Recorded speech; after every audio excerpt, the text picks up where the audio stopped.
Mimi kwa majina yangu naitwa Boniface Doto Sungula.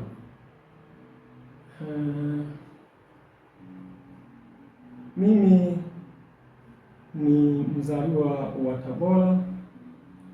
Nipo hapa Dodoma katika majukumu mbalimbali ikiwemo kufanya biashara na majukumu mengine. Leo nimeamua kuja kuzungumza kulingana na yale kadhaa wa kadhaa niliyoyapitia, ambao kwa namna moja na nyingine yameumiza maisha yangu, na kwa maana hiyo nimefanya jitihada mbalimbali za kuzunguka na kufika na kukaa na viongozi mbalimbali, viongozi waandamizi wakubwa ndani ya serikali hii, lakini hakuna kilichotekelezeka. Ndio maana nimeona nifike sasa hapa ili kutumia vyombo vya habari ili taasisi nitakazoziomba ziweze kuchukua hatua. Katika mazungumzo yangu yatajikita katika mambo kadhaa wa kadhaa, na sasa tunaanza.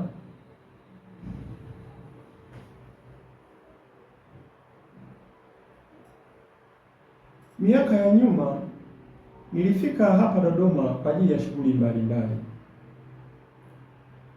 Katika kufanya shughuli mbalimbali nilipenda kufanya biashara, na katika kufanya biashara nilitafuta maeneo yenye fursa ili niweze kufanya biashara zangu, niweze kupata uchumi sawasawa na nia na malengo ambayo mimi niliona yanafaa. Kazi hii na malengo yangu kadri yaliendelea kugonga mwamba. Sio kugonga mwamba kwa maana ya kushindwa, ila kwa maana ya kugongeshwa na viongozi watumishi wa serikali ambapo wapo katika Jamhuri hii ya Muungano wa Tanzania na ofisi za umma. Nitaelezea madhila, madhara na kila jambo lolote ambalo nililolipata kupitia hawa watumishi wa umma ndani ya serikali ya Tanzania.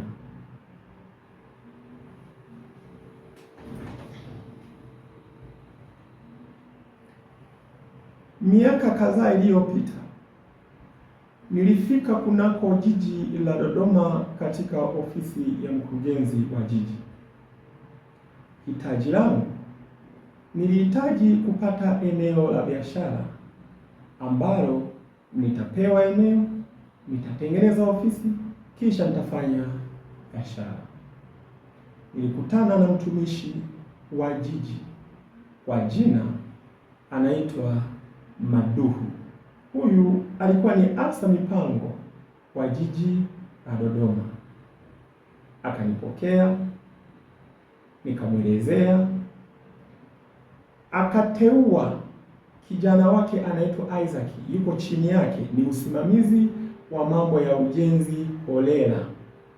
Yeye yupo kwenye ofisi ya udhibiti ujenzi holela. Alimwita Isaac akamwambia, mpeleke huyu kunako mahala panaitwa Nkuungu ili ukamwonyeshe eneo. Tukanaenda naye Isaac ambaye ni mtumishi wa jiji kwa maelekezo ya Maduhu. Tukafika mpaka kunako hiyo eneo, nikaangalia, nikapenda na nikaahidiwa kwamba sasa napewa taratibu zote ili sasa nifanye kazi ya kutengeneza ofisi pale. Sasa afisa mipango ambaye ni Maduhu akamwelekeza Isaac kwamba muache huyu ndugu msimbomolee wala msimamishe ujenzi wake wa matengenezo ya ofisi, kwa sababu sisi hapa wakati tunaendelea kuchakata vibali vyake, yeye atengeneze ofisi yake ikamilike. Mimi nikamwelewa Maduhu, nikafika kunako eneo, huyo Isaac akanisketchi, akanitengenezea karamani kwa mchoro, akanitengenezea mchoro kwamba kwa eneo hili ofisi upaswi kuigeuzia hivi ikae katika ulalo huu na isigeukie huku na mwisho wake hapa. Sorry.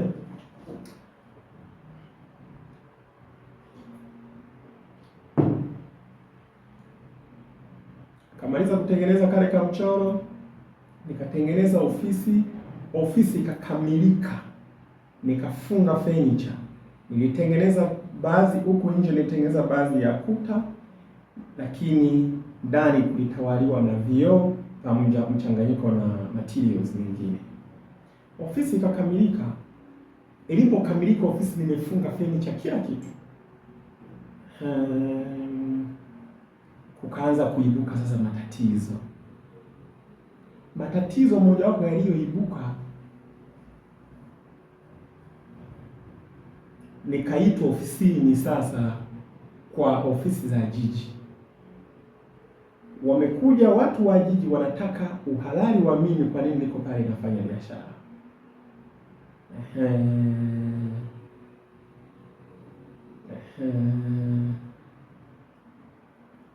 Nikafika kunako jiji ofisini, wakasema, Maduhu, haya maeneo ya wazi au haya maeneo tunayoyatoa kwa ajili ya wafanyabiashara ambao yuko chini ya mkurugenzi wa jiji, huwa kuna taratibu zake. Miongoni mwa hizo taratibu ni pamoja na wewe kutoa hela ili mkurugenzi na wengine wanaohusika huo mchakato waweze kutilia nini, saini. Sasa nikamwambia, vile vibali kwanza ulivyosema unanishughulikia viko wapi? Maduhu akasema vibali vipo, naomba uje wiki ijayo. Maana hapo ilikuwa ni kama katikati ya wiki. Wiki ijayo utakapokuja tutakupa hivyo vibali. Nilipoondoka jiji, kesho yake kule ofisini ambapo tayari nafanya kazi ya biashara yangu inaendelea, ikaibuliwa zengwe. Mimi nitafafanua vizuri tu, nitaonyesha namna tulivyo na watumishi wa umma katika ofisi za serikali, namna ambavyo wananchi wanapata mateso na kuonewa kwa sababu ya maslahi binafsi ya watumishi walio katika ofisi za umma, na ningependa nieleweke vizuri, wala mtu asielewe katika negative yoyote. Likaibuliwa zengwe. Zenge gwani liliibuliwa? Nikaletewa barua, imekuja na askari zaidi ya 20 kwenye gari nyeupe, wakapaki mlangoni ofisini. Nikatoka sasa, nikasema kuna nini? Wanasema wakati unajenga hapa uliharibu uoto wa asili. Kwa mujibu wa sheria zetu za jiji ni kosa. Sisi tunasimamia hizo sheria, zinaitwa ni sheria ndogo ndogo za halmashauri ya jiji la Dodoma.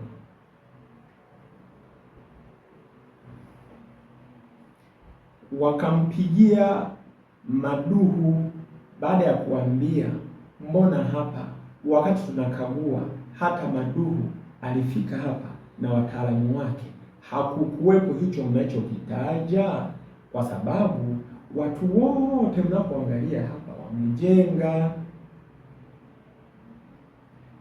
na kila mtu amejenga. Mimi nilichokifanya na mimi ni kuja kutengeneza ofisi yangu kama namna ambavyo nilivyoelekezwa na wataalamu wa jiji.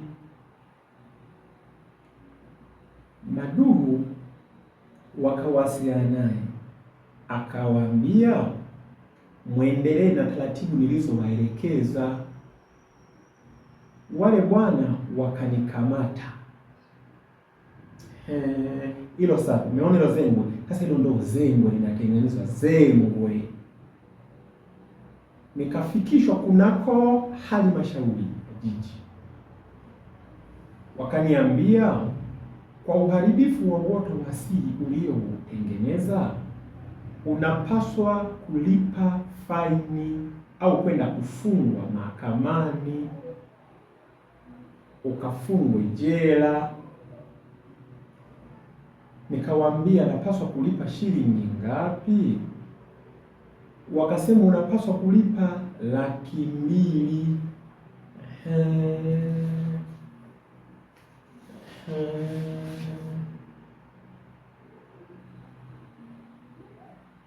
200,000.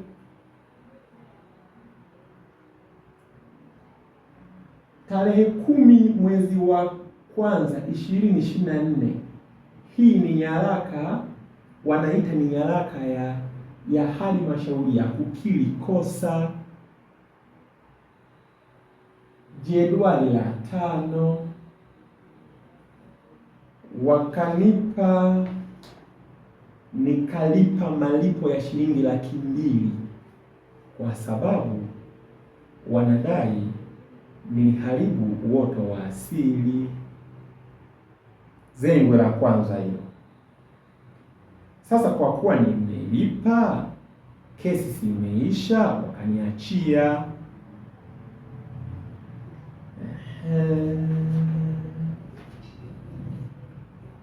Waliponiachia nikaenda kuendelea na shughuli zangu. Kesho yake wakaja watu tena wa jiji. Hao sasa ni askari, sio askari kwa maana ya jeshi la polisi,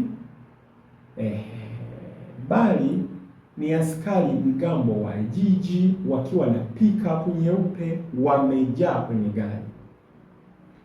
Walipofika wao walifika na kutoa rangi, zile rangi ambazo zinakaa kwenye chupa zile za kuspray, wakachora jengo lote nje, chafua rangi zote, wakaandika bomoa. Zengwe lingine hilo. Kwa sababu gari na bomoa, wakaniambia wewe huna kibali. Zengwe sasa hilo limeibuliwa. Lingine, nikamtafuta sasa maduhu yule ambaye alinipa pale na yule ambaye alinielekeza pale na yule ambaye amekuwepo na mimi katika ujenzi wote, wakati tunajenga wote, anakuja anakagua. Umeona sasa hao watumishi wetu, umeona.